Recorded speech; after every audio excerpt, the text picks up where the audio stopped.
कक्षाओं में सभी विद्यार्थियों का हार्दिक स्वागत है। तो इन कक्षाओं के आगे के क्रम में हम पढ़ रहे थे आनुवंशिकी, और आनुवंशिकी से संबंधित शब्दावली तो कंप्लीट हो गई। मेंडल के आनुवंशिकता के नियम हैं वो कंप्लीट हो गए। कल हम पढ़ रहे थे स्वतंत्र अपव्यय का नियम, और इस स्वतंत्र अपव्यय के नियम की एक तो परिभाषा, स्वतंत्र अपव्यय नियम की वंशागति, और इसमें दो प्रकार के अनुपात है, एक लक्षण प्रारूप अनुपात है और एक जीन प्रारूप अनुपात है।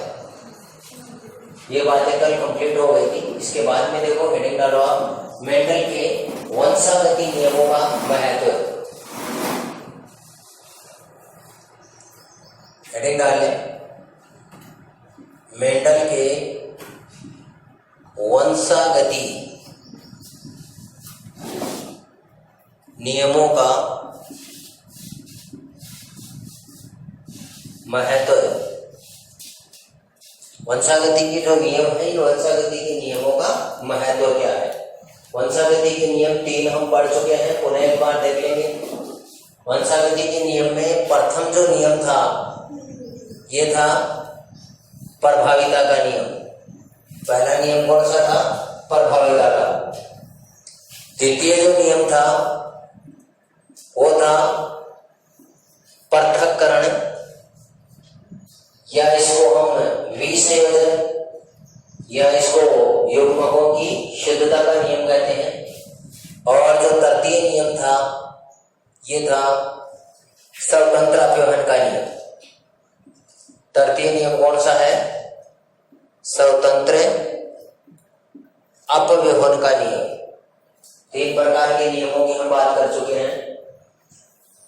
प्रथम नियम है यह है प्रभाविता का नियम। द्वितीय नियम है वो है पृथक्करण का नियम। तृतीय नियम है यह है स्वतंत्र अपव्यय का नियम। तो ये 3 प्रकार के नियम हैं।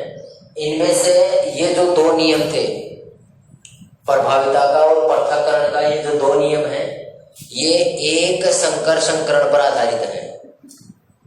एक संकर संकरण पर। संकर का मतलब क्या है? लक्षण। संकर का तात्पर्य क्या है यहाँ?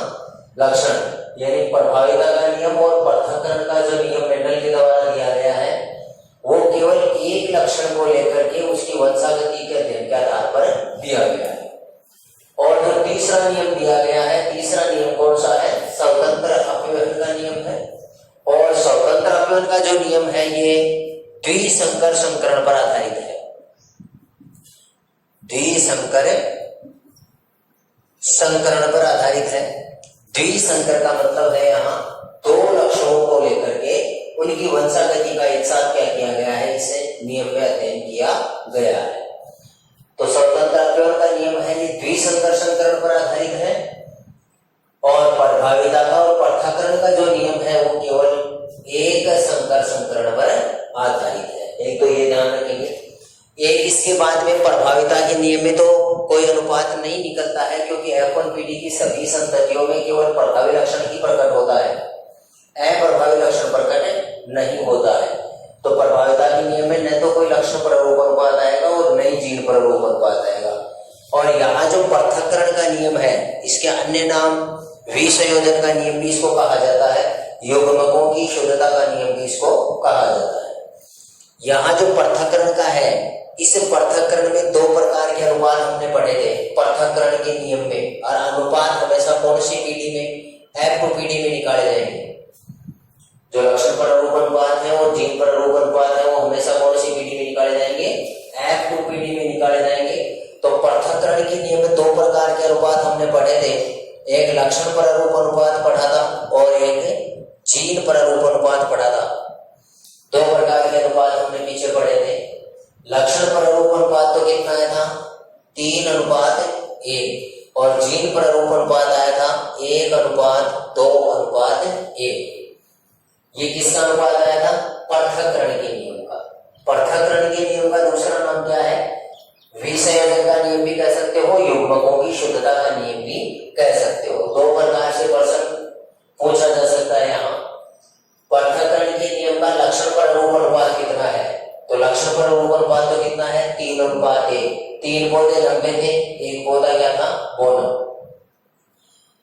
पृथक्करण के नियम में जीन पररूप अनुपात कितना है? तो जीन पररूप अनुपात 1:2:1। एक पौधा शुद्ध लंबा था, 2 अशुद्ध लंबे थे और एक शुद्ध पौना था। इस प्रकार से इसको हमने देखा था। या आपको यह न पूछ करके ये भी कहा जा सकता है, क्योंकि ये जो नियम दिया गया है पृथक्करण का, ये किसके ऊपर आधारित है? एक संकर संकरण पर, एक लक्षण को लेकर के ही क्या किया गया है? प्रयोग किया गया है। तो ये एक संकर संकरण पर आधारित है। तो आपको ये भी पूछा जा सकता है कि एक संकर संकरण का लक्षण पररूप कितना है? या तो आपको पृथक्करण के नाम से पूछा जा सकता है कि पृथक्करण के नियम में लक्षण पररूप अनुपात कितना है, या फिर आपको ये कहा जा सकता है कि एक संकर संकरण प्रयोग का लक्षण पररूप अनुपात बताइए। तो भी यही आएगा। पृथक्करण का नाम लेकर के पूछा जाए तो भी यही आएगा। और ये जीव पररूप है, ये लक्षण पररूप है। ऐसे ही प्रभाविता के नियम में कोई लक्षण पररूप और जीव पररूप नहीं होगा, कोई अनुपात नहीं होगा। क्यों? क्योंकि प्रभाविता के नियम की जो अपन पीढ़ियां हैं वो सारी की सारी क्या होती हैं? प्रभावी लक्षण वाली होती हैं, प्रभावी लक्षण प्रकट करती हैं, लंबी होती है, कंप्लीट। फिर आपका देखो स्वतंत्र अपव्यवहन का नियम है। इसमें भी आपके दो प्रकार के अनुपात आपको पूछे जाएंगे। वो एक तो लक्षण पररूप अनुपात और वो दूसरा कौन सा पूछा जाएगा? जीन पररूप अनुपात। तो आपको यहाँ ध्यान रखना है कि लक्षण पररूप और जीन पररूप है वो दो पर है। लक्षण पररूप और जीन पररूप, एक तो पृथक्करण के नियम का अलग है और स्वतंत्र अपव्यवहन के नियम का लक्षण पररूप और जीन पररूप अलग है। इसका लक्षण पररूप कितना आया था? 9:3:3:1। किसका? स्वतंत्र अपव्यवहन नियम का। किसका? स्वतंत्र अपव्यवहन नियम का लक्षण पररूप आया था 9:3:3:1। और जो स्वतंत्र अपव्यवहन है, इस स्वतंत्र अपव्यवहन का जीन पररूप आया था। यह आपको याद करने की दृष्टि से मैंने आपको बताया था 12, फिर 24, फिर 12, 12, 1। ऐसे याद रखना है आपको, लंबा है ये। ऐसे याद रखना है 12, 24, 12, 12, 1। फिर इसके बीच में क्या लगा देंगे आप? अनुपात का चिन्ह लगा देंगे। तो ये क्या है? किसका है? स्वतंत्र अपव्यवहन नियम का जीन पररूप। स्वतंत्र अपव्यवहन नियम का क्या है? जीन पररूप अनुपात है। अब देखिए, इसमें आपको ये न पूछ करके स्वतंत्र अपव्यवहन नियम का लक्षण पररूप या जीन पररूप न पूछ करके उसका दूसरा नाम क्या दे सकता है? द्विसंकर संकरण। द्विसंकर संकरण प्रयोग का लक्षण पररूप अनुपात बताइए, या द्विसंकर संकरण प्रयोग का क्या बताइए? जीन पररूप। द्विसंकर संकरण प्रयोग का लक्षण पररूप अनुपात बताइए, या द्विसंकर संकरण प्रयोग का क्या बताइए? लक्षण पररूप, ये जीन पररूप अनुपात बताइए। या आपको स्वतंत्र अपव्यवहन के नाम से पूछ लेगा तो तय स्वतंत्र अपव्यवहन के नाम से पूछे और चाहे द्विसंकर संकरण के नाम से पूछे, आंसर आपका एक ही रहेगा। इसका लक्षण पररूप, दोनों का आपको लक्षण पररूप और जीन पररूप है।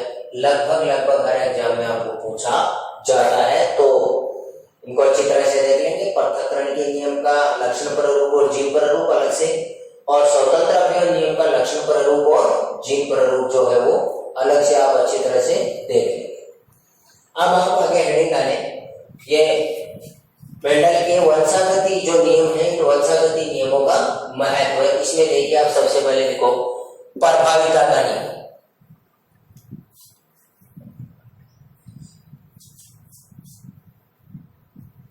जो प्रभाविता का नियम था, उस प्रभाविता के नियम का क्या महत्व है? पहले हेडिंग डालें, प्रभाविता के नियम का महत्व है। प्रभाविता के नियम का महत्व, जो हमने पढ़ा था कि प्रभाविता के नियम क्या है और प्रभाविता के नियम का महत्व क्या है। तो इसमें देखो, जीवों में घातक व हानिकारक जीवों में जो भी घातक हैं और हानिकारक हैं, जीवों में घातक व हानिकारक जीन अप्रभावित होते हैं।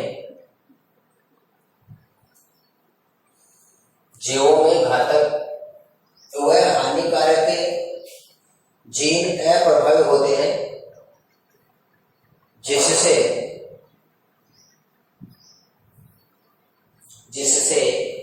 प्रथम पीढ़ी की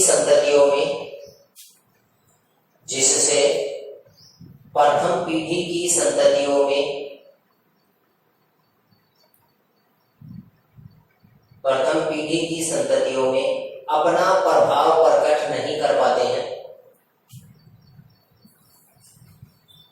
प्रथम पीढ़ी की संततियों में अपना प्रभाव प्रकट नहीं कर पाते हैं। ये तो देखो किसका महत्व है, मेंडल के प्रभाविता के नियम का महत्व है कि मेंडल ने जो प्रभाविता का नियम दिया था, और प्रभाविता के नियम में मेंडल ने क्या बताया था कि जब दो शुद्ध लक्षणों वाले जनकों के मध्य संकरण करवाया जाता है, जब दो शुद्ध लक्षणों वाले जनकों के मध्य संकरण करवाया जाता है तो F1 पीढ़ी में केवल प्रभावी लक्षण ही प्रकट होता है, अप्रभावी लक्षण प्रकट नहीं होता है। इसे क्या कहा जाता है, प्रभाविता का नियम कहा जाता है। और इस प्रभाविता के नियम के आधार पर हमें इसका लाभ क्या हुआ, इसका महत्व क्या निकला, क्योंकि मेंडल ने बताया कि जितने भी जो हानिकारक जीव हैं, जीन है या घातक जीन है, जो जीव के लिए लाभदायक नहीं होते हैं, जीव के लिए जो नुकसानदायक जीन होते हैं, वो सारे के सारे नुकसानदायक जीन क्या होते हैं, अप्रभावी। सभी नुकसानदायक जीन क्या होते हैं, अप्रभावी होते हैं। और अप्रभावी होने की वजह से वो F1 पीढ़ी में क्या नहीं होते हैं, प्रकट होते ही नहीं है। केवल प्रभावी लक्षणों वाले जीन ही प्रकट होते हैं। इसलिए F1 पीढ़ी की जो सभी संततियां हैं उनमें कोई हानिकारक प्रभाव उत्पन्न नहीं होता है। तो प्रभाविता के नियम का पहला महत्व ये निकला। नेक्स्ट अगला लिखिए, पृथक्करण के नियम का महत्व। ये तो प्रभाविता के नियम का महत्व निकला। अगला लिखेंगे पृथक्करण।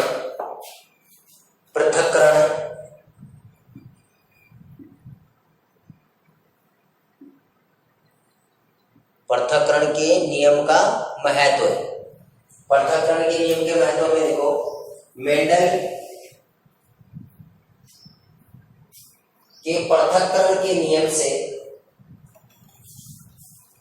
मेंडल के पृथक्करण के नियम से जीन संरूपता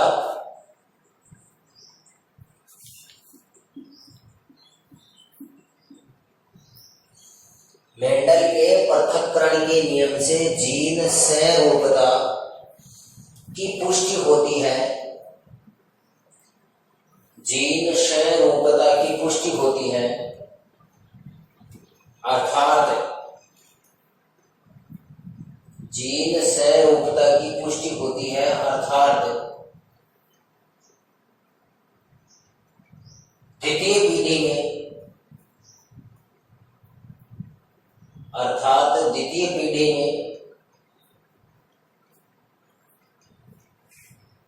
सभी जीन, द्वितीय पीढ़ी में सभी जीन पृथक पृथक होकर, द्वितीय पीढ़ी में सभी जीन पृथक पृथक होकर पुनः संयोजित हो जाते हैं, पृथक पृथक होकर पुनः संयोजित हो जाते हैं।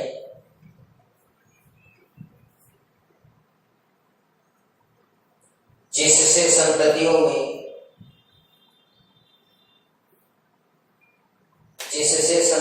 में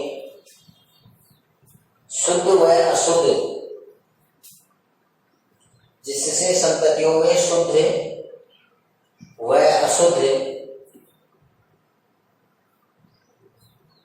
दोनों प्रकार के लक्षण, शुद्ध व अशुद्ध दोनों प्रकार के लक्षण प्रकट होते हैं। शुद्ध व अशुद्ध दोनों प्रकार के लक्षण प्रकट होते हैं। तो पृथक्करण के नियम का महत्व क्या निकला कि मेंडल ने बताया कि पृथक्करण के नियम में जीन से रूपता, जीन से रूपता का मतलब होता है जीन की समानता। जीन से रूपता का मतलब क्या होता है? जीन की समानता। और पृथक्करण के नियम में हमने ये पढ़ा था कि F1 पीढ़ी की संततियों को जनक मान करके, F1 पीढ़ी की संततियों को जनक मान करके जब F2 पीढ़ी प्राप्त की जाती है तो सभी जो जीन है वो पृथक पृथक होकर के क्या करते हैं? गमन करते हैं। F1 पीढ़ी की संततियों को मान करके जब F2 पीढ़ी प्राप्त की जाती है तो सभी जो जीन है ये पृथक पृथक होकर के क्या करते हैं? गमन करते हैं, जिससे पुनः मतलब क्या प्राप्त होते हैं? शुद्ध लक्षण प्राप्त होते हैं। तो इसमें मेंडल ने बताया कि इससे पृथक्करण के नियम से क्या होती है? जीन सहरूपता यानी जीन की समानता की पुष्टि होती है। और जीन की समानता की पुष्टि होने के कारण F2 पीढ़ी के अंदर प्रभावी और अप्रभावी दोनों प्रकार के लक्षण क्या हो जाते हैं? प्रकट हो जाते हैं। नेक्स्ट लगा के नहीं तो यहाँ इधर कौन या बैठा है खड़ा हुआ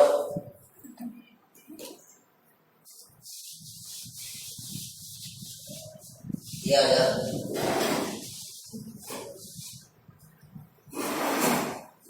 नेक्स्ट लिखिए वंशागति के नियमों से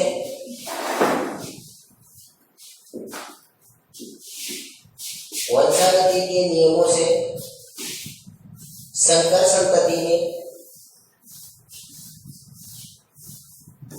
वंशागति के नियमों से संकर संतति में उत्पन्न लक्षणों के बारे में पता चलता है। वंशागति के नियमों से संकर संतति में उत्पन्न लक्षणों के बारे में पता चलता है। यानी संकर संतति जो है, इस संकर संतति में किस प्रकार के लक्षण उत्पन्न होते हैं। नेक्स्ट अगला देखो इसका महत्व। संकरण विधि से, संकरण विधि से अनुपयोगी, संकरण विधि से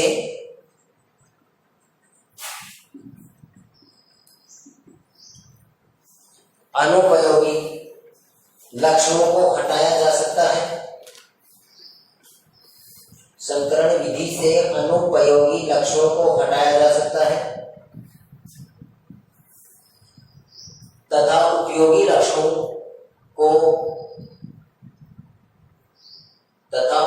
लक्षणों को एक ही संतति में लाया जा सकता है तथा उपयोगी लक्षणों को एक ही संतति में लाया जा सकता है।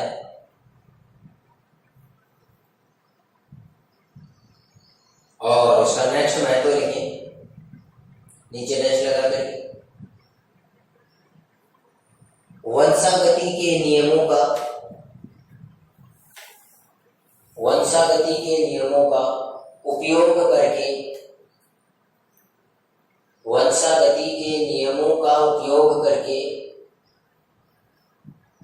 रोग प्रतिरोधक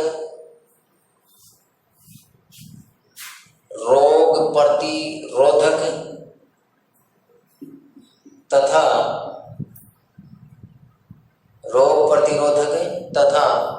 अधिक उत्पादन देने वाली, रोग प्रतिरोधक तथा अधिक उत्पादन देने वाली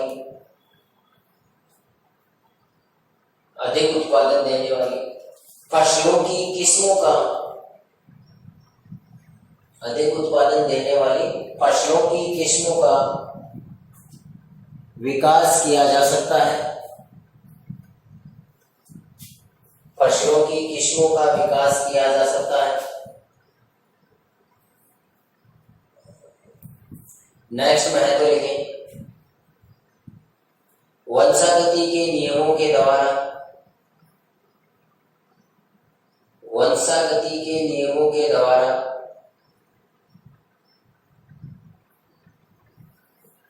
मानव जाति में, वंशागति वंशागति के नियमों के द्वारा मानव जाति में तथा जीवों में, वंशागति के नियमों के द्वारा मानव जाति में तथा जीवों में रोग प्रतिरोधक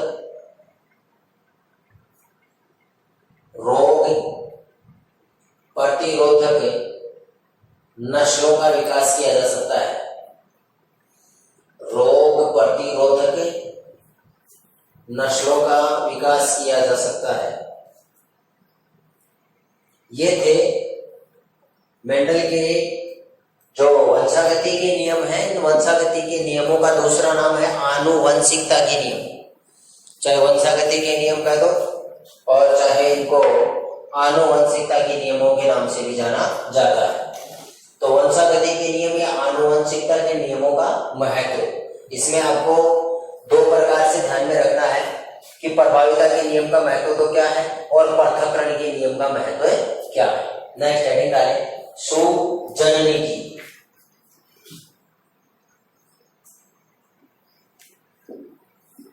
या इगोनिस्ट, हिंदी में भी लिख लें इसको,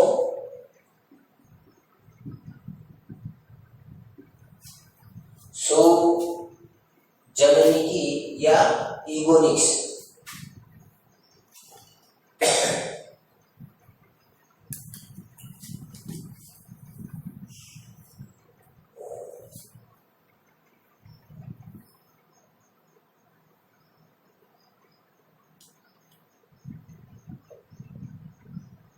इसमें देखो, आनुवंशिकी की वह शाखा,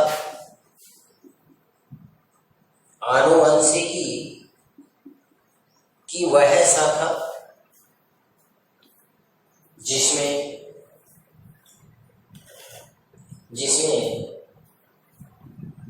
मानव जाति से संबंधित, आनुवंशिकी की वह शाखा जिसमें मानव जाति से संबंधित आनुवंशिकता का अध्ययन किया जाता है।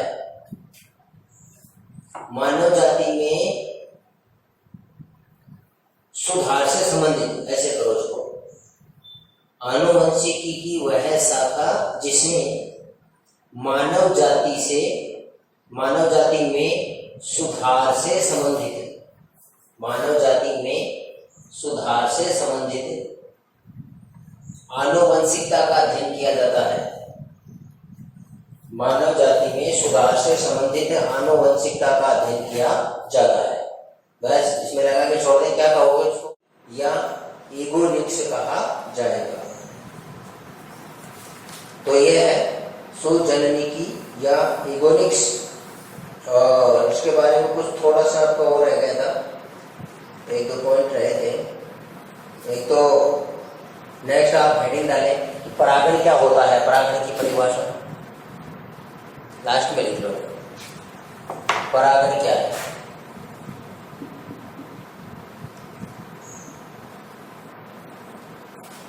परागण, पॉलिनेशन, इसमें लिखो पादपों में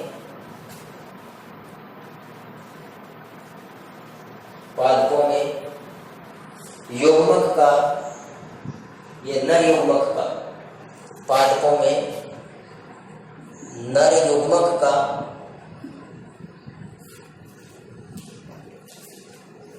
एक पुष्प से, पादपों में नर युग्मक का एक पुष्प से दूसरे पुष्प के मादा युग्मक तक, पादपों में नर युग्मक का एक पुष्प से दूसरे पुष्प के मादा युग्मक तक, दूसरे पुष्प के मादा युग्मक तक स्थानांतरित होना,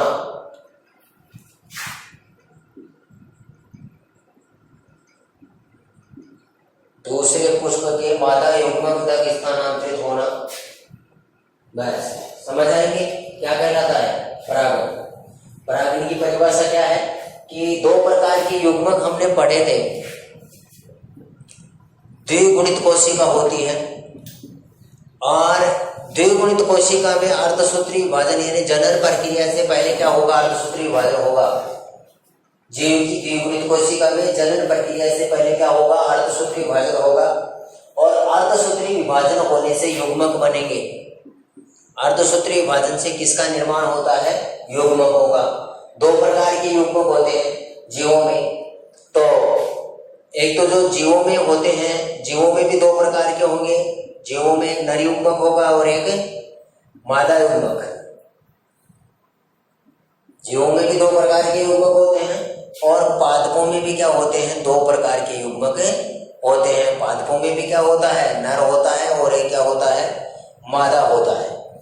मैंने आपको पहले बताया था कि मादा युग्मक चाहे जीवों में हो और चाहे पादपों में हो, दोनों में ही मादा युग्मक को किसके नाम से जाना जाता है, अंडाणु।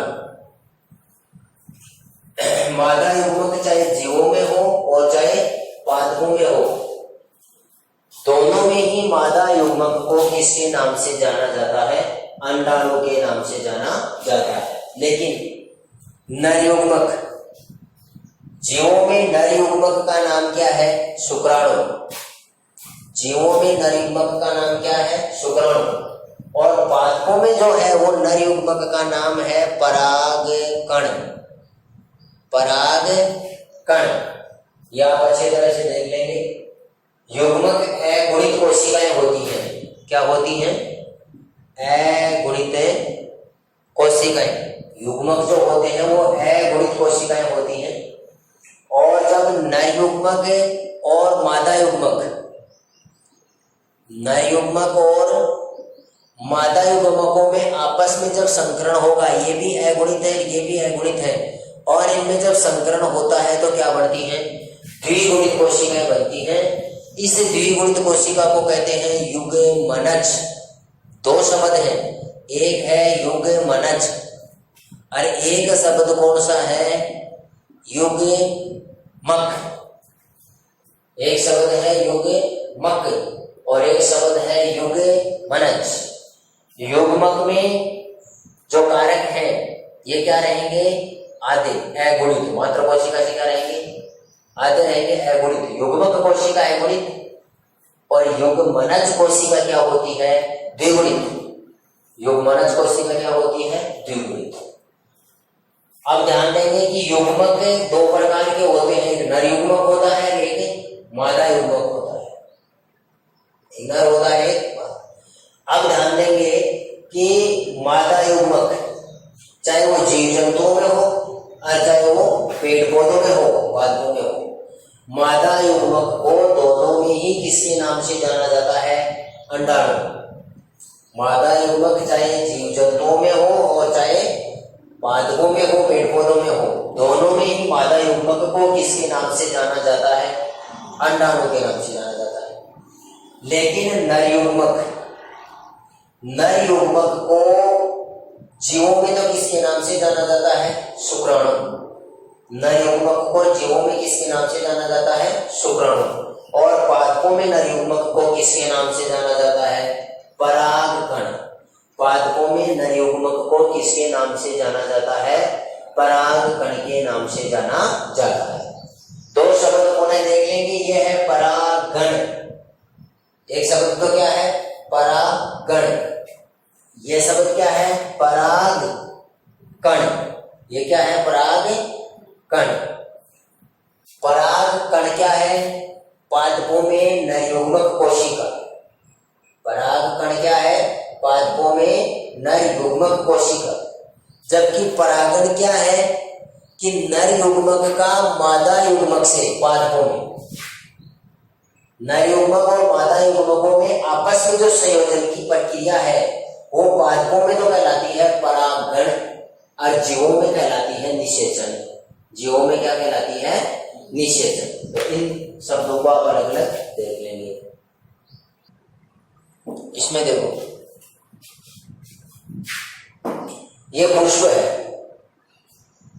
इसका और बाहरी स्ट्रक्चर तो निकल गया, और इसमें देखो अंदर है, इस ये इसकी संरचना, ये तो इसके जो दल है, आकर्षक संरचनाएं पुष्प की, ये दल कहलाते हैं।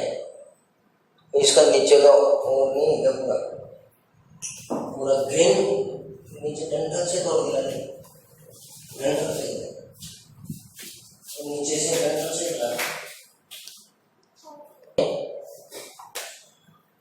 ये जो है ये इसका पुष्प व्रंत है जो पादप की शाखा से जुड़ता है। ये तो इसका पुष्प व्रंत है। इसके बाद में दो प्रकार की हरे रंग की संरचनाएं पाई जाती है। ये कईयों में अनुबाह्य दल कई पुष्पों में होते हैं, कई पुष्पों में नहीं होते हैं। और एक होते हैं बाह्य दल। ये जो हरे रंग की संरचना दिखाई दे रही है आपको पुष्प के बाहर, ये तो है अनुबाह्य दल। ये तो क्या है इसके अनुबाह्य दल। और इसके बाद में ये देखो चिपके हुए होते हैं बाह्य दल, जैसे मिर्च वगैरह में, टमाटर वगैरह में उसके साथ ही रह जाते हैं। पूरा परिपक्व होने के बाद में बाह्य दल उनके साथ ही रह जाते हैं। तो ये है हरे रंग की संरचना है, ये है बाह्य दल। ये क्या है? बाह्य दल। अब देखो इसमें ये जो आकर्षक संरचना, जो पुष्प की सुंदर संरचना होती है, उसको हम क्या कहते हैं? दल या पंखुड़ियां। दल या पंखुड़ियां कहते हैं। अब इस पुष्प में ये द्विलिंगी पुष्प है और इस द्विलिंगी पुष्प में नर और मादा जो युग्मक है वो एक ही पुष्प में पाए जाते हैं। कई पुष्प एक लिंगी में होते हैं और जो नर और मादा जिनमें एक ही पुष्प में पाए जाते हैं उसको मतलब क्या कहा जाता है? द्विलिंगी पुष्प कहा जाता है। तो इसकी जो संरचना है इसके अंदर आपको अलग अलग प्रकार से दिखाई देगा। तो ऐसे इसके बीच में एक तो होता है नर युग्मक और एक होते हैं मादा युग्मक।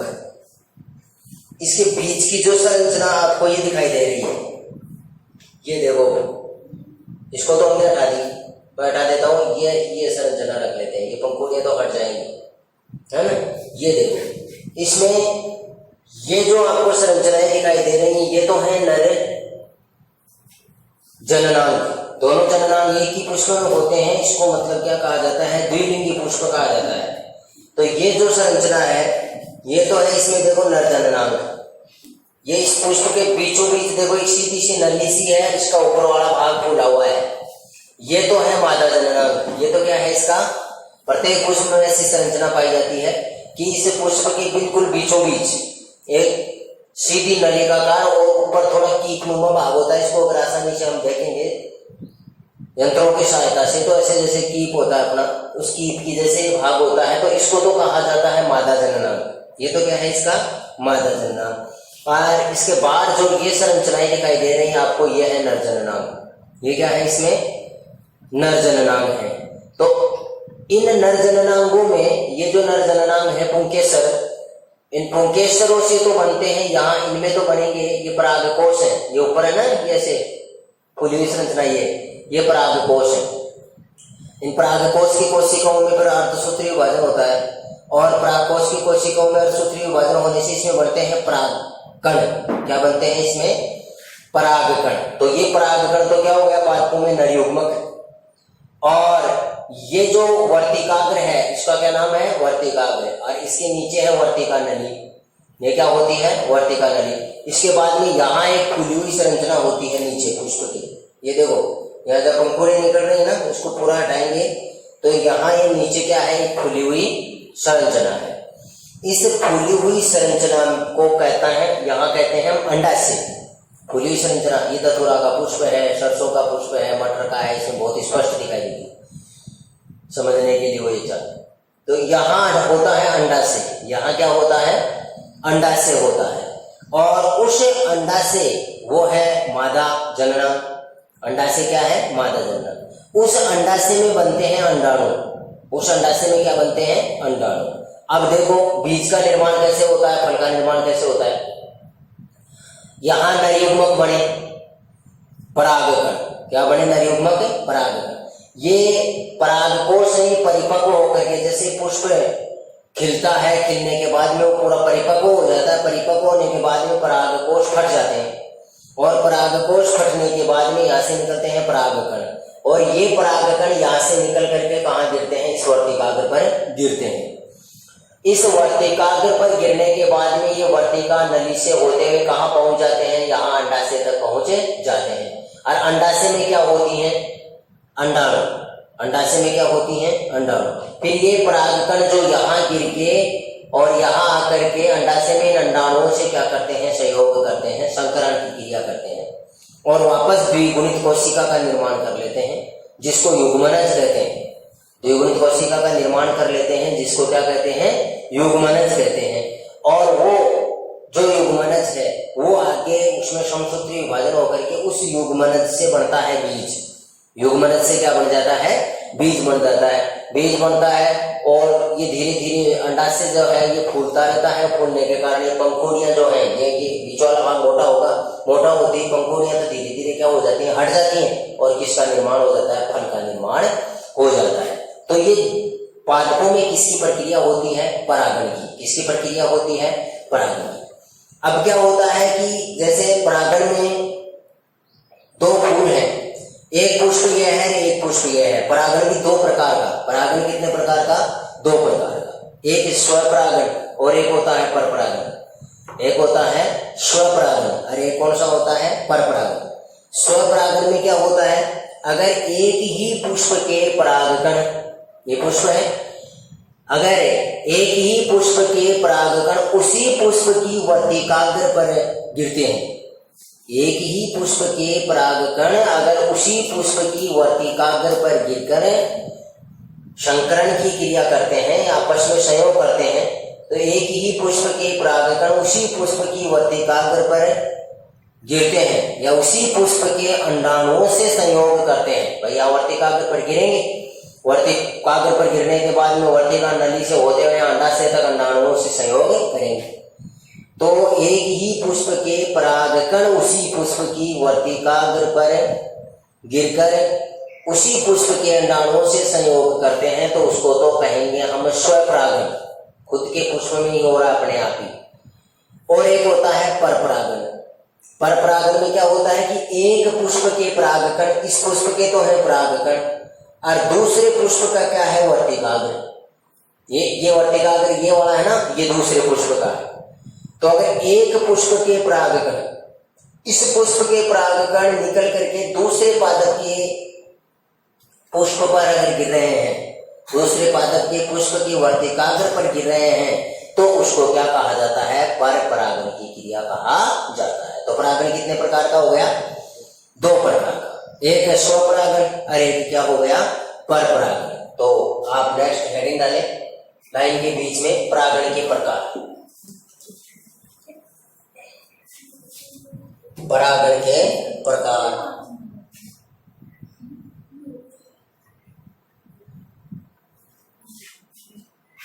और परागण के प्रकार से दो लाइन निकाल लो।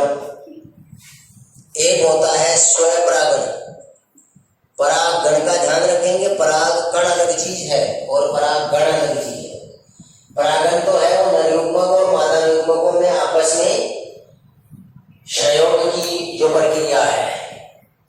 तो एक तो स्वपरागण होगा और एक क्या होगा, परागण। स्वपरागण के नीचे एक ही पुष्प के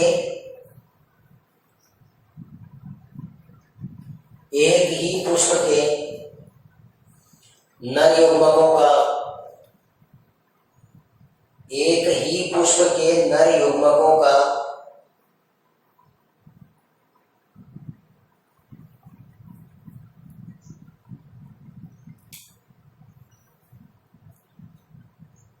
उसी पुष्प की,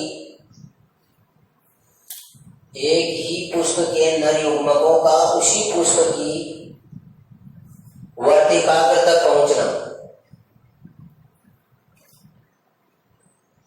उसी पुष्प की वर्तिकाग्र तक पहुंचना,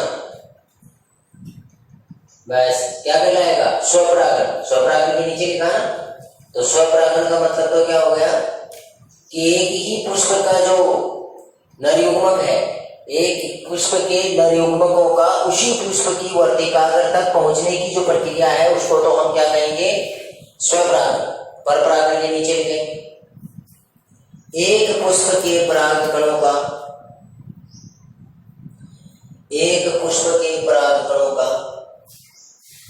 दूसरे पुष्प की वर्तिकाग्र तक पहुंचना। एक पुष्प के परागकणों का दूसरे पुष्प की वर्तिकाग्र तक पहुंचना। दूसरे पुष्प की वर्तिकाग्र तक पहुंचना क्या हो जाएगा? परपरागण। क्या कहलाएगा? परपरागण। तो दो बातें हो गई, एक स्वपरागण, परागण के प्रकार कितने हो गए? दो। एक स्वपरागण होता है और एक परपरागण होता है। नेक्स्ट हेडिंग डालें, विपुंसन।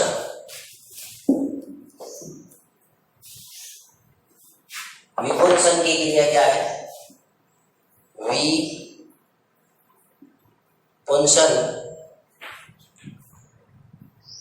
विपुंसन की क्रिया में देखें, पुष्प में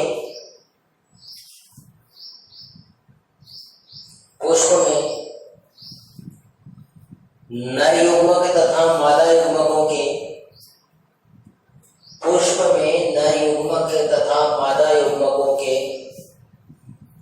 संयोग को रोकने के लिए पुष्प में नर युग्मक तथा मादा युग्मकों के संयोग को रोकने के लिए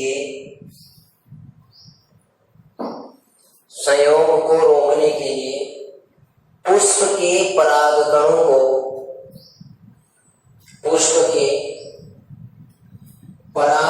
को हटाने की विधि, पुष्प के परागकणों को हटाने की विधि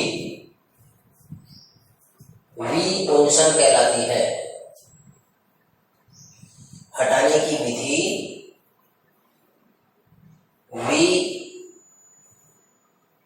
विपुंसन कहलाती है। नेक्स्ट लाइन में लिखेंगे, यह दो प्रकार की होती है। विपुंसन कहलाती है और ये कितने प्रकार की होती है? दो प्रकार की। बस ये दो शब्द लिख लो केवल। एक होती है कैंची से काटकर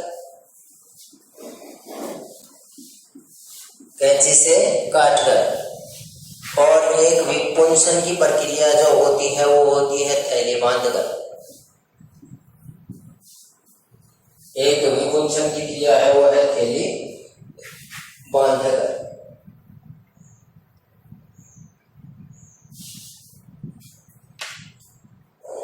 अब देखें विपुंसन की क्रिया का मतलब क्या है? विपुंसन का मतलब होता है, अभी हमने परागण में तो क्या पढ़ा? परागण में तो ये पढ़ा कि एक पुष्प है, द्विलिंगी है, नर युग्मक भी उसी में है, मादा युग्मक भी उसी में है। तो पुष्प के नर युग्मकों का और मादा युग्मकों का आपस में संयोग करना ही परागण कहलाता है। अब विपुंसन क्यों किया जाता है? ये इसमें परागण के दो प्रकार हमने पढ़ लिए, स्वपरागण पढ़ लिया और परपरागण पढ़ लिया। फिर एक शब्द है अपना विपुंसन। विपुंसन का मतलब क्या होता है? विपुंसन क्यों किया जाता है? जो पुष्प है, इस पुष्प के नर युग्मक और मादा युग्मकों के आपस में संकरण को रोकने के लिए, पुष्प के नर युग्मक और मादा युग्मकों के आपस में संकरण को रोकने के लिए क्या किया जाता है? विपुंसन किया जाता है।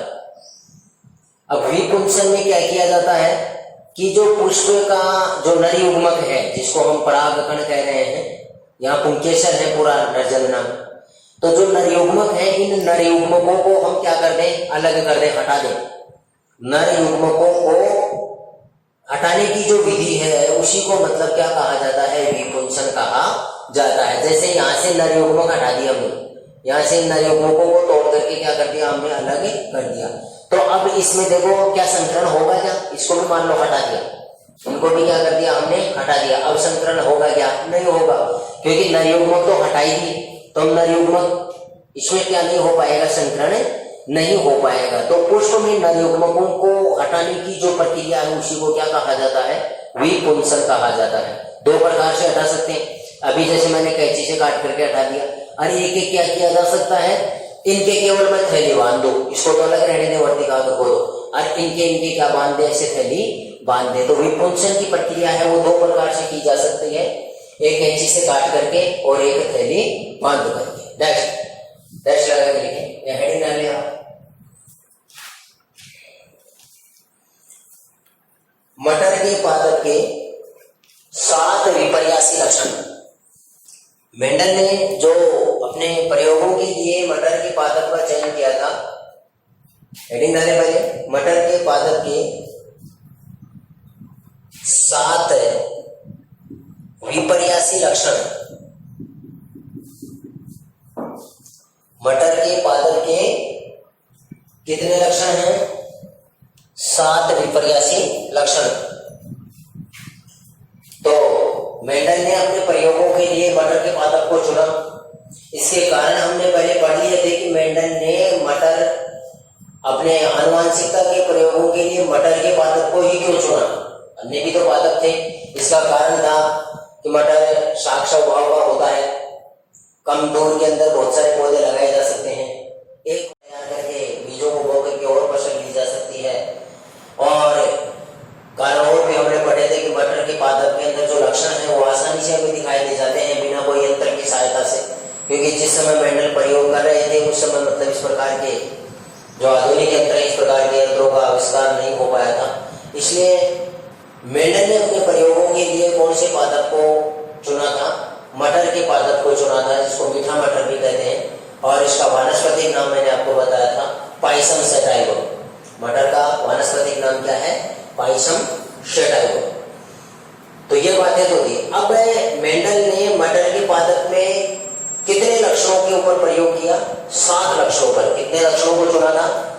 7 अलग अलग प्रकार के लक्षण थे, और इन 7 अलग अलग प्रकार के लक्षणों को लेकर के मेंडल ने क्या किया है? इस मटर के पादप पर प्रयोग किया है। तो 7 विपर्यासी लक्षण कौन कौन से हैं?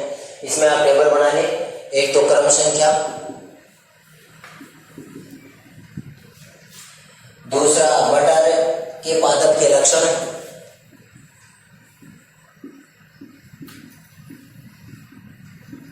मटर के पादप के लक्षण, और लक्षण में भी देखेंगे एक तो होगा प्रभावी और एक कौन सा होगा? अप्रभावी। मटर के पादप के लक्षण 2 प्रकार के हैं, एक प्रभावी है और एक अप्रभावी है। यहां 7 लिख लें आप क्रम संख्या। 7 प्रकार के विपर्यासी लक्षण है।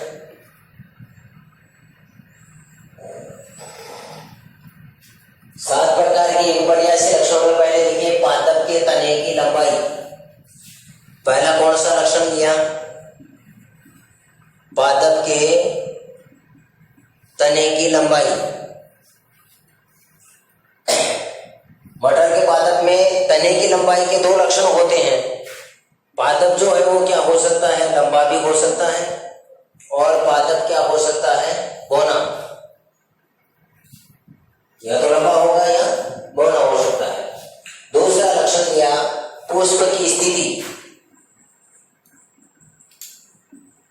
पुष्प की स्थिति, और पुष्प की स्थिति में भी 2 प्रकार के हैं, एक कक्षीय है और एक शीर्षस्थ। कक्षीय और एक कौन सी है?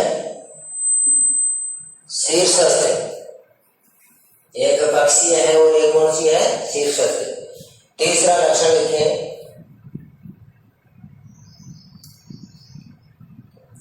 परिपक्व फली की आकृति। परिपक्व का मतलब है पकी हुई। परिपक्व फली की आकृति। आकृति का मतलब है उसका आकार। परिपक्व फली की आकृति, और ये आकृति 2 प्रकार की है, एक फूली हुई है और एक पिचकी हुई। एक तो कौन सी है? फूली हुई, और एक कौन सी है? पिचकी हुई। परिपक्व फली की आकृति है फूली हुई और एक पिचकी हुई। और चौथा लक्षण क्या है? अपरिपक्व। अपरिपक्व अपरिपक्व, या इसको हम कच्ची फली भी कह सकते हैं, अपरिपक्व, या इसको आप क्या कह सकते हो, कच्ची फली का रंग, अपरिपक्व या कच्ची फली का रंग। और इसमें हरा रंग तो है प्रभावी, हरा रंग लिया है और एक पीला रंग लिया है, तो हरा रंग तो है प्रभावी और पीला रंग क्या है, अप्रभावी। पांचवा लक्षण लिखते हैं, पुष्प का रंग। पांचवा लक्षण क्या लिया है, पुष्प का रंग। पुष्प के रंग के दो लक्षण हैं, एक बैंगनी है और एक सफेद।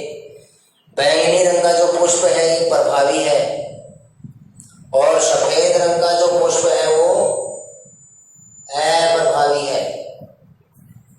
तो पुष्प का रंग हो गया। छठवां लक्षण लिखेंगे आप, बीज की आकृति।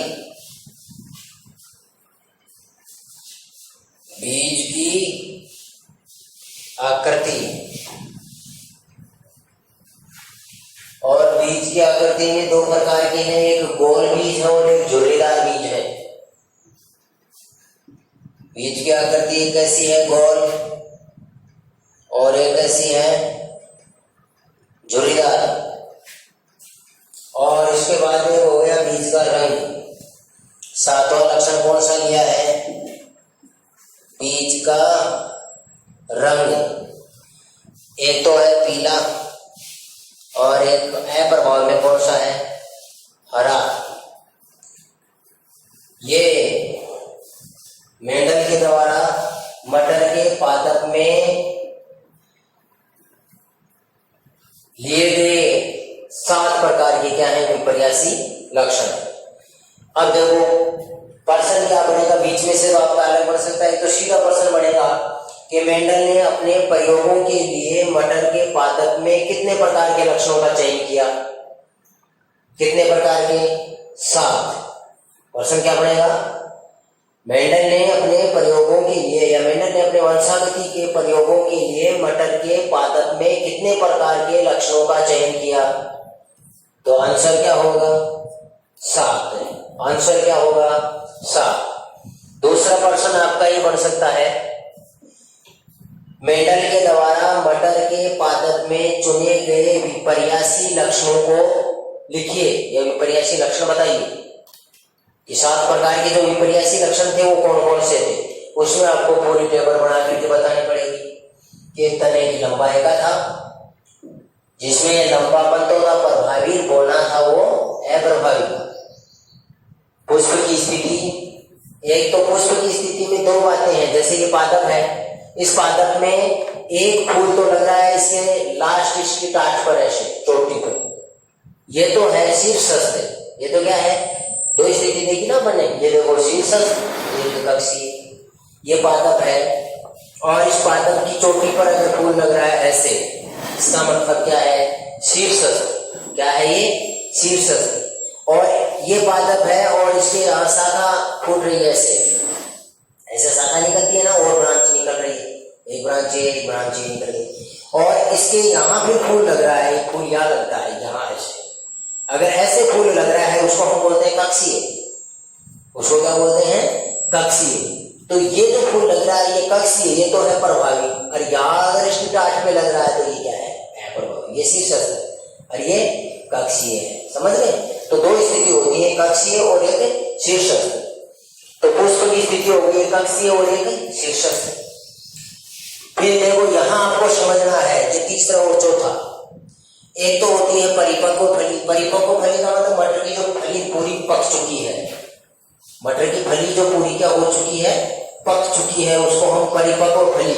तो परिपक्व फली की तो क्या ली गई है, आकृति। मटर की जो फली है वो परिपक्व जो फली है, इस परिपक्व फली की तो क्या ली गई है, आकृति। और इसमें फली है वो 2 प्रकार की होती है, एक तो फूली हुई होती है और एक क्या होती है, पिचकी हुई होती है। मटर की 2 प्रकार की फली आपको देखने को मिलेगी, एक इस प्रकार की फली है वो आपको देखने को मिलेगी, एक इस प्रकार की फली आपको देखने को मिलेगी, है ना। तो इसमें यहाँ जो दाने होंगे इसके मटर के, तो एक तो पिसी हुई होती है और एक कौन सी होती है, फूली हुई। समझ गए? और एक है फली का रंग, लेकिन यहाँ ध्यान देंगे फली का रंग कौन सी फली का, अपरिपक्व या कच्ची फली का, पकी हुई नहीं है। फली का रंग तो है कच्ची फली का, अपरिपक्व फली का तो क्या लिया गया है, रंग, और परिपक्व फली की क्या ली गई है, आकृति। इसका लक्षण दोनों का आप अलग अलग इसको निकाल लेंगे, अपने दिमाग में बिठा लेंगे अच्छी तरह से। फिर पुष्प का रंग, पुष्प या तो बैंगनी होगा या सफेद होगा, मटर के पात बैंगनी होगा तो प्रभावी, सफेद होगा तो अप्रभावी। बीज की आकृति गोल और झुर्रीदार, जो कल हम स्वतंत्र के नियम में पढ़ रहे थे, गोल तो प्रभावी होता है और झुर्रीदार क्या होता है, अप्रभावी। और हम बीज का रंग कल पढ़ रहे थे, बीज का रंग एक पीला होता है, एक क्या होता है, हरा। पीला तो होता है प्रभावी और हरा क्या होता है, अप्रभावी होता है।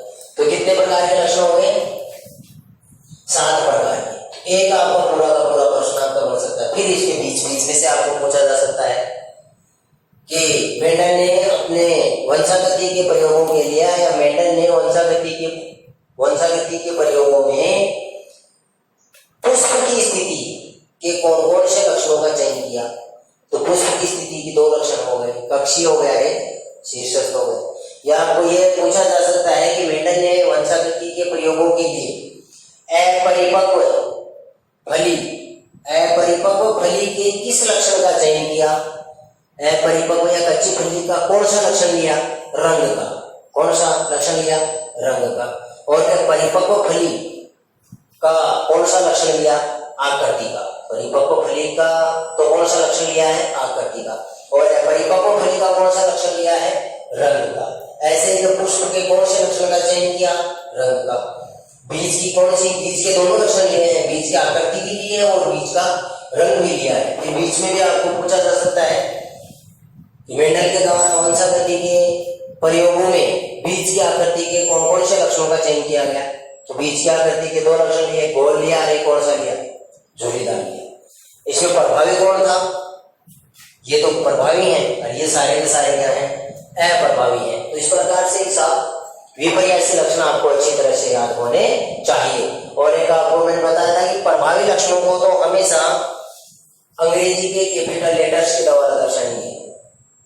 जो लक्षण प्रभावी हैं यानी पहली पीढ़ी में प्रकट हो जाते हैं तो उनको तो अंग्रेजी के कैपिटल लेटर्स के द्वारा दर्शाया जाता है, और अप्रभावी लक्षणों को अंग्रेजी के स्मॉल लेटर्स के द्वारा दर्शाया जाता है। जैसे इसका हमने लिया था कैपिटल टी, है ना, और इसका क्या लिया था हमने, स्मॉल टी। ऐसे ही जैसे मान लो इसका लिया था कैपिटल आर और इसका क्या लिया था अप्रभावी के लिए स्मॉल आर, और इसका लिया था हमने कैपिटल वाई और इसका क्या लिया था हमने स्मॉल वाई। स्मॉल लिया हरे का क्योंकि यह अप्रभावी था, पीले का हमने कैपिटल लिया क्योंकि ये क्या था, प्रभावी था। और एक लक्षण को नियंत्रित करने के लिए कितने जीन पाए जाते हैं, 2।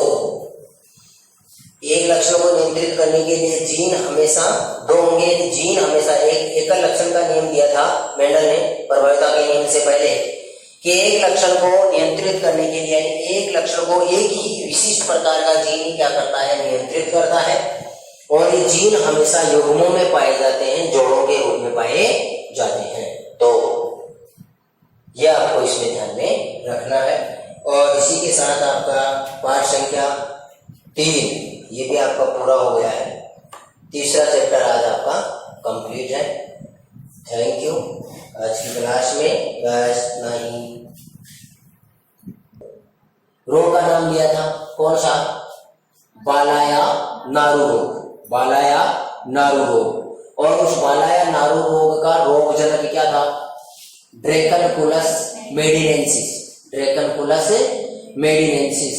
और किसके द्वारा फैलता है, रोगवाहक कौन था, साइक्लोप्स लार्वा। कौन था रोगवाहक, साइक्लोप्स लार्वा था। पर्पोसी कौन होता है इसका, साइक्लोप्स जो लार्वा है, इसे साइक्लोप्स ये ड्रैकनकुलस मेडिनेंसिस जो रोगजनक है बालाया नारू रोग का, इसका पर्पोसी मानव होता है। कौन होता है, मनुष्य होता है, मानव होता है। अंडे कहाँ देती है ये, शरीर से बाहर देती है, पानी में, शरीर से बाहर पानी में देती है और शरीर से बाहर पानी में देने के बाद में साइक्लोप्स लार्वा उसको क्या कर जाता है, निगल जाता है।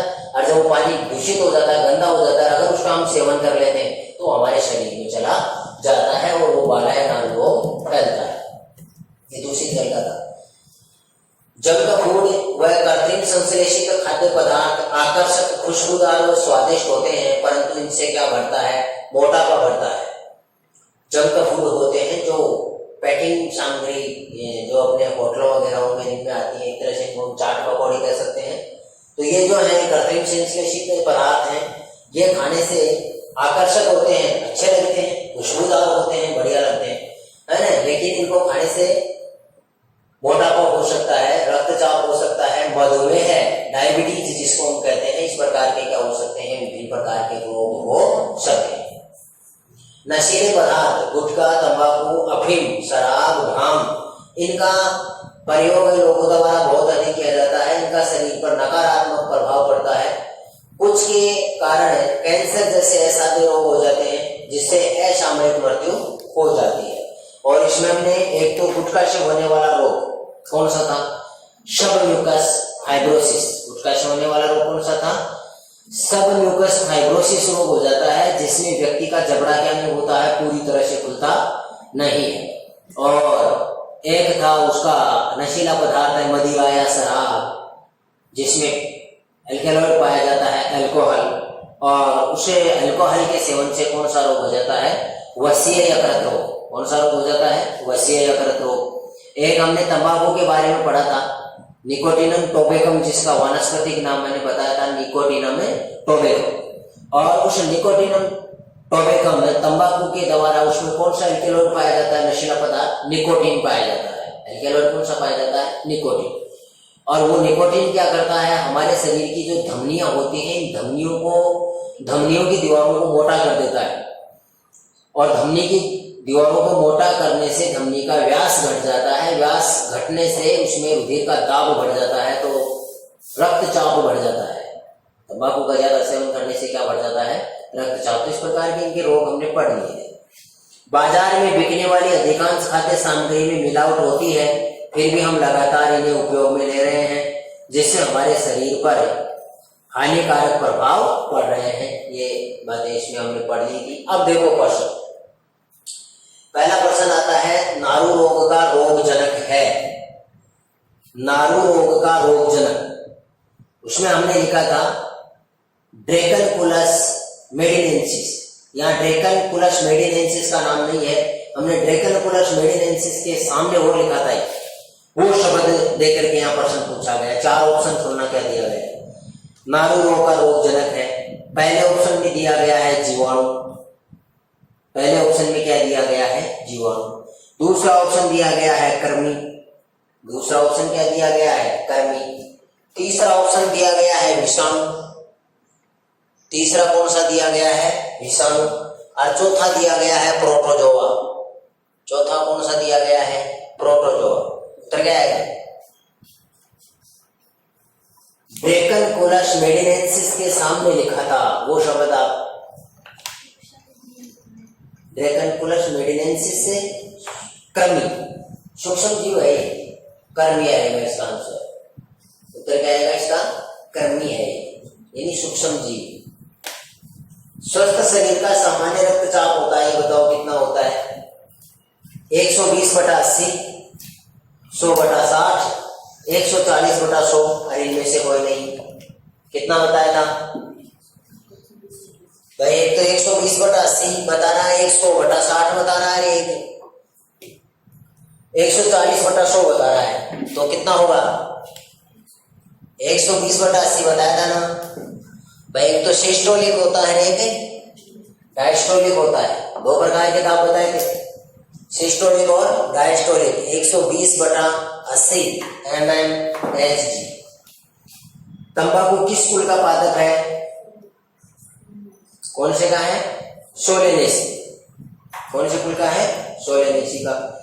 मदिरा का मुख्य घटक है, इसमें 4 सूत्र दे रखे हैं मदिरा में। एक दे रखा है C2H5OH, एक दे रखा है CH3OH, एक दे रखा है CH3, COOH और एक दे रखा है C6H12O6।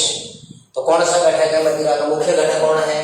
C2H5OH लिखा था एल्कोहल। क्या नाम है इसका?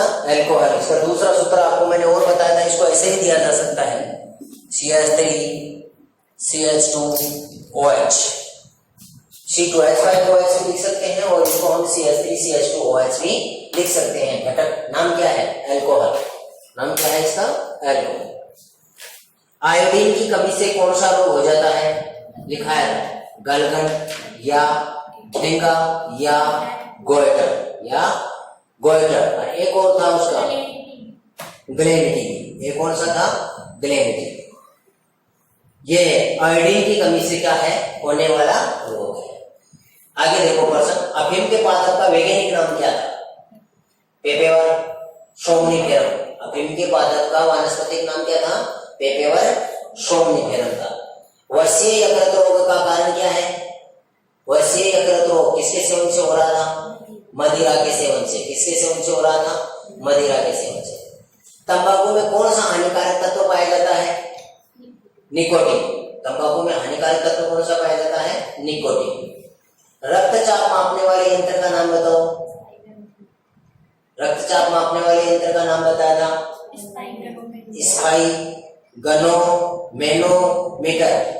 स्पाइगनोमेनोमीटर या रक्तचाप मापी।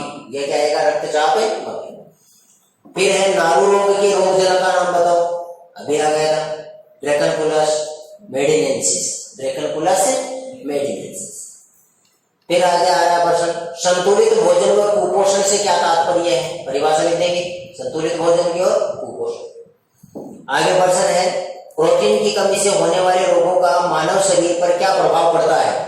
दोनों के प्रभाव आपको बता रखे हैं कि मानव शरीर में एक में तो क्या होता है, आंखें कांतिहीन होकर के अंदर धस जाती हैं, दिखाई नहीं देता है, शरीर कमजोर हो जाता है। दो प्रकार के रोग थे, एक मेरेस्मस था और एक क्वासियोकोर था। दो प्रकार के रोग होते हैं प्रोटीन की कमी से मानव शरीर में, क्वासियोकोर और मेरेस्मस। दोनों प्रकार के लक्षण में बताना है। पीने योग्य जल के क्या गुण होने चाहिए? ये आपको लिखा दिए थे। वनस्पति के इनके सूक्ष्म जीवों के आंखों से दिखाई देने वाली कोई भी अशुद्धि है वो जल में नहीं होनी चाहिए। पीएच उसकी क्या होनी चाहिए? संतुलित होनी चाहिए। दूषित जल के दुष्प्रभाव। दूषित जल के दुष्प्रभाव हमने लिख लिए थे कि दूषित जल का सेवन करने से शरीर में अनेक प्रकार की बीमारियां, हैजा है, पेचिस है, मोतीजरा है, टाइफाइड है, बाला है, नारू रोग है ना, इस प्रकार के रोग हो जाते हैं। अफीम के दूध में कौन से एल्कलॉइड पाए जाते हैं? दो प्रकार के एल्कलॉइड आपको पढ़े थे, मार्फिन, कोडीन, निकोटीन भी था, है ना। तो इस प्रकार से दो प्रकार के नशीले पदार्थ एल्कलॉइड हैं, वो आपको लिखने हैं। तंबाकू से होने वाली हानि। तंबाकू से होने वाली हानि, तंबाकू में नशीला पदार्थ कौन सा पाया जाता है? निकोटीन। तंबाकू में नशीला पदार्थ निकोटीन पाया जाता है, जो धमनी की दीवारों को क्या कर देता है? मोटा कर देता है, जिससे धमनी का व्यास घट जाता है। व्यास घटने से रुधिर दाब है वो बढ़े जाता है। सबम्यूकस फाइब्रोसिस रोगी के लक्षण और कारण। सबम्यूकस फाइब्रोसिस बात की अभी। सबम्यूकस फाइब्रोसिस रोग के लक्षण तो क्या है? इसमें व्यक्ति का जबड़ा है वो अच्छी तरह से खुलता नहीं है। कारण क्या है? गुटखा का सेवन। कारण क्या है? किस कारण हो रहा है? गुटखा का सेवन से। फिर आ रहा है क्वासियोकोर रोग। क्या है इसके लक्षण और रोकथाम? अभी आ गया था क्वासियोकोर, प्रोटीन की कमी से होने वाला रोग क्वासियोकोर है। लक्षण इसके लिखने, शरीर का कमजोर होना, पेट का फूलना, ये इसके लक्षण है। और रोकथाम, रोकथाम का मतलब क्या करना होगा भाई? किसकी कमी से हो रहा है? प्रोटीन की कमी से। तो क्या करना होगा? भोजन में प्रोटीन तत्व की मात्रा।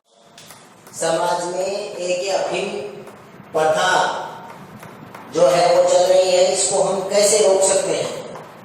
कैसे रोक सकते हैं समाज में अफीम चलन की प्रथा? यह है कि समय जो अफीम है, गांजा है, भांग है, इसका उपयोग ज्यादा हो रहा है और शिक्षा का प्रचार प्रसार करके अफीम से होने वाली हानियों के बारे में हम लोगों को जागरूक करके इसका जो ज्यादा इसका फैलाव हो रहा है उसको क्या किया जा सकता है? रोका जा सकता है। विटामिन कुपोषण से होने वाले रोग और उनके लक्षण पूरी टेबल बनानी है।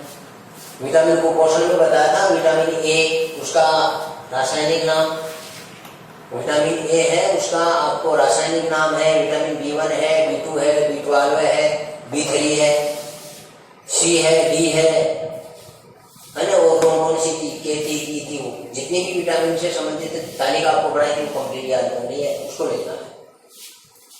फिर है कोल्ड ड्रिंक्स से हमारे शरीर में पड़ने वाले हानिकारक प्रभावों का वर्णन कीजिए। शीतल पेय पदार्थ है, कोल्ड ड्रिंक्स है, जिसमें विशेष प्रकार के नशीले पदार्थ हैं और पारा वगैरह इस प्रकार के नशीले पदार्थ मिलाए जाते हैं, अलग से लाइन दिखाई हुई है शीतल पेय पदार्थों की। खाद्य पदार्थों में मिलावट पर लेख लिखिए, इसको रहने दो। खनिज कुपोषण से होने वाली हानि, खनिज कुपोषण इसमें आपको टेबल बनानी है। खनिज कुपोषण में सोडियम की कमी से कौन सा हो रहा है, पोटेशियम की कमी से कौन सा हो रहा है, लोहे की कमी से कौन सा हो रहा है, कैल्शियम की कमी से कौन सा हो रहा है, फास्फोरस की कमी से कौन सा हो रहा है, ये 4-5 प्रकार के खनिज आपको बता रखे हैं। ये पर्सन आपको कल मेरे हिसाब से करवाए। हाँ, HW कर टेस्ट HW कर लिए।